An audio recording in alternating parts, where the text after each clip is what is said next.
Contracts are a mess in college football.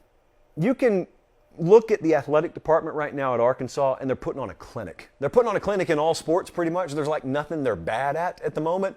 But it is so refreshing and, to be real with you, surprising when an athletic department in the sport of college football handles things in a financially sound way. Contracts, to be clear, with your head coach. Here's how rare it is. A lot of you guys drive a fair amount. We got a lot of truck drivers who listen to the show and watch the show, so you guys absolutely know what I'm talking about. But some of you are like me. You're on the road a lot. And you know the difference in states where the Department of Transportation has their act together and other places that just wing it. And the main difference is some states have the good working knowledge to do road construction at night, and then there's some of them who do it in the middle of the day. And you know how different it is driving through scenario A versus scenario B. Well, for a long time, college football contracts have been the DOT that just work in the middle of the day and shut down all but one lane, even though they're only working on one lane. And you drive through there after you've been waiting in traffic an hour and a half, and you throw your hands up. What was I waiting on? Why were those cones even out there? No one knows. No one has an answer for you. There are construction workers sitting over here eating sandwiches. You know they've already taken 4 lunch breaks in the day. No one has their act together. Well, Arkansas and this new contract they have with Sam Pittman, which you may have heard about, they've got their act together. You may have heard Sam Pittman's got himself a new contract. Do you know the particulars of that new contract? This right here is a blueprint. And I want to give credit. Oh man, who was it? It was Brad Crawford. Our Brad Crawford earlier this week wrote an article. I think his exact words were, this contract with Pittman and Arkansas should serve as a blueprint for a lot of athletic departments moving forward. Because you got a lot of absurd buyouts being paid out there right now for coaches who have been fired that you have no business paying. That's real money. That is real money you guys are paying. The old school model for Sam Pittman, he went 9-4 last year. He exceeded everybody's expectations. The old school way would be to double his salary, extend him 5 or 6 years, and put a massive buyout clause in his contract.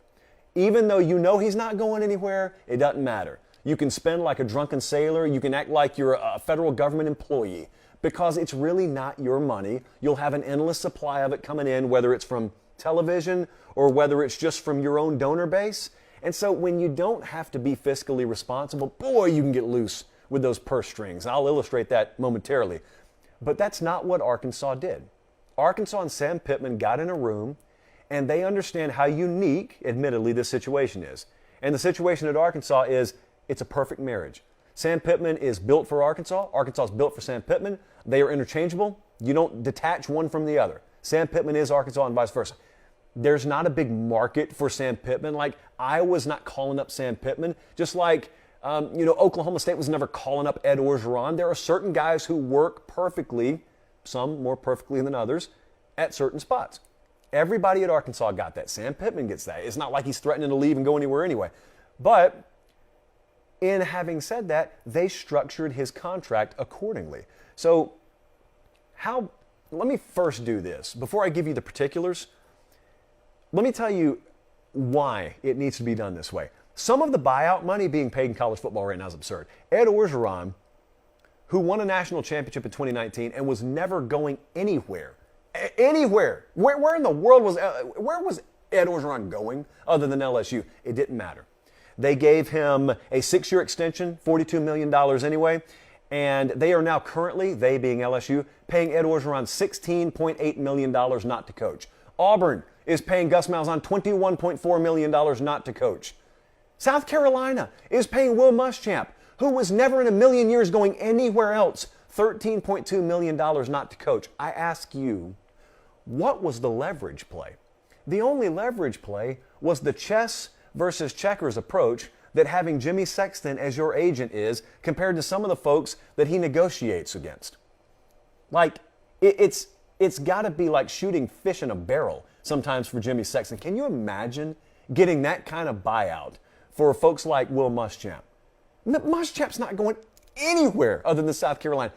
They still worked him a contract where you got to pay him $13.2 million, and that's the lump sum that they agreed to. His actual buyout number was higher than that. It's absurd. So Arkansas looked and said, negative. We're not doing that. But we also greatly appreciate you, Sam Pittman. So here's what they did. They made Sam Pittman the highest paid coach in Arkansas history. It's a 5-year contract, $25 million base salary.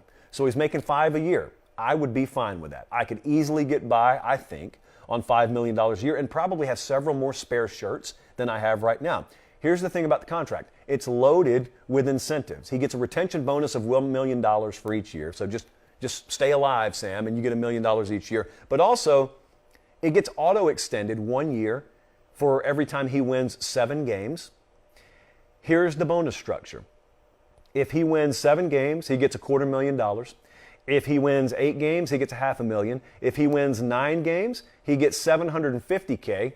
And I think that also gets bumped on in future contracts or future years. If he's fired, Arkansas does owe him 75% of this buyout.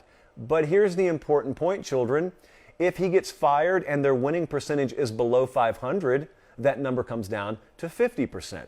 So you see, this is called a merit-based contract. And in your world and my world, this is how we have to live. We get paid based on how we produce.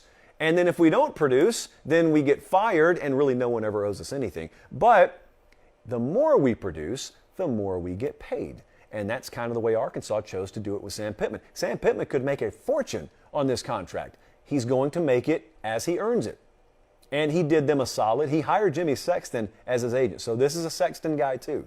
But I just wonder now, and this is kind of a to-be-determined deal, I wonder if this is going to be unique to Arkansas, because it is, as I said, admittedly, a unique environment, kind of a unique connection there. If you have a guy that's more the mercenary type, and he's just at your program because you happen to be the highest bidder, and he starts having success, are you going to have to maybe go about it the old school way, or will this sort of semi-revolutionize the way contracts are handled? I hope it's the latter. Just personally, I hope it's the latter, because it hurts my soul to see someone having to pay $21 million not to coach. That hurts. All for Gus Malzahn getting his, but that hurts.